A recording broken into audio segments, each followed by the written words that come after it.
Tantor Audio, a division of Recorded Books, presents The Classmate by Will Mcintosh, narrated by Erik Bloomquist. Chapter 1. I'd never been on a quieter school bus. Kids were whispering to each other in tight, breathless tones as the bus clipped stray branches from the endless forest pressing in on either side of us. "This isn't even a two-way road," I murmured to Lorena, the girl sitting beside me. When we'd loaded onto the bus in Annapolis, she dropped down beside me and just started talking.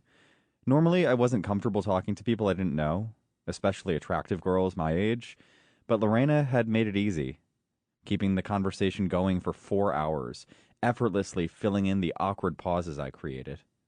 But even she had grown quieter when the bus had turned down this road. Lorena peered out the window. "Where is this school?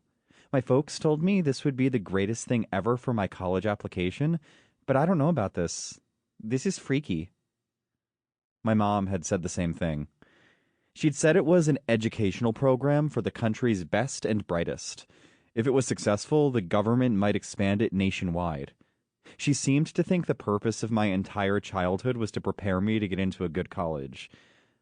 I got as much say in this boarding school decision as I'd gotten when it came to competing on the neighborhood swim team, or attending math camp all last summer when all I'd wanted to do was decompress and play video games. Which was to say, I got no say. Nothing I had said could change her mind. Dad, meanwhile, had been too busy bending over backward in his efforts to be liked by his new wife and stepchildren to even express an opinion about where I went to school. The road was a jet-black ribbon of blacktop that looked like it had been poured yesterday. The bus we were riding in, on the other hand, was old. My seat had a hole in the vinyl with foam bulging out of it. I plucked at the foam nervously. "What do your parents do?" Lorena asked. "Dad works for the power company. My mom's in the CIA." Lorena looked impressed, so I added, "Don't picture someone in cool sunglasses traveling the world with a bunch of different aliases. She's a dork. She does data analysis." And what an argument I'd had with my dork mother over the phone. I still couldn't wrap my mind around that. Out of nowhere, she had convinced Dad to agree to pull me out of school and send me to a boarding school. Mom had said we couldn't refuse, given the stakes. I was in middle school. My college application's 6 years from now? Is that what she considered high stakes? Probably. "You said you don't see your mom much, right?" Lorena asked. "Vacations mostly. How about you? What do your parents do?"